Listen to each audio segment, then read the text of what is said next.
Ang cute din itong high chair nila para sa kanilang bar counter. Meron ng backrest. Kung gusto nyo ng house tours, pagbabalik namin ulit, comment down below. Binaon ko nga itong barley grass powder ko. Iniinom ko siya araw-araw on an empty stomach. Tinutunaw ko muna sa room temp na water and then lalagyan ko ng almond milk. O, diba? Natapon pa. Usually, konti lang pero napadami yung buhos ni Kelvin. Kung meron kayong GERD, so far sa akin, hindi naman siya nakakahapdi sa tiyan. Kaya, okay to. For me lang ha, kanya-kanya naman tayo na experience. Importante pag iinom kayo nito, mag-straw kayo kasi dati na biktima ako, nagmantsa yung aking ngipin.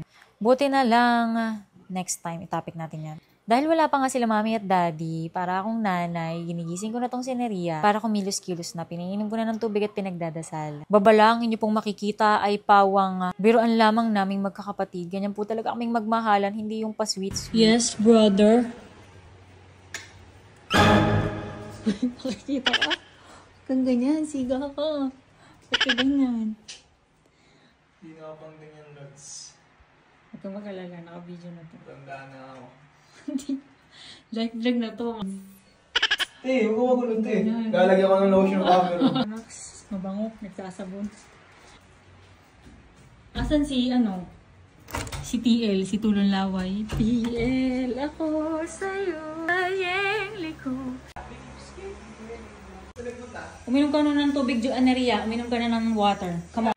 Yan. Yan natin siya matulog kasi trabaho siya kagabi. Sabihin yung kinain mo kagabi. Almost everyday nga, nagka-catch up kami magkakapatid. Kasama din si Mami kasi LDR nga ang aming mga relationship. Sila nasa Bulacan, kami ni Kelvin nasa Laguna, tapos si Has nasa Australia. Kaya yan pinaka-banding namin. Tomorrow, what do you mean? Panis ka.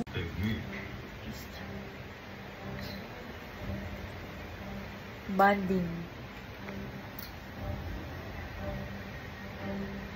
Dapat ito yung gumalat ng city.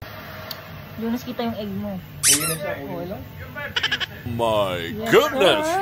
Sarap po ng ulam. Ito po, nilagang kangkong na maraming sabaw. Hindi ko tinapon yung sabaw. Tira-tirang tokwa. Hindi, charot lang ito. Nag-ihaw sila, mama. Sa wakas makakatikim ng sarap ng marinade nila yung pork. Tikman natin, guys.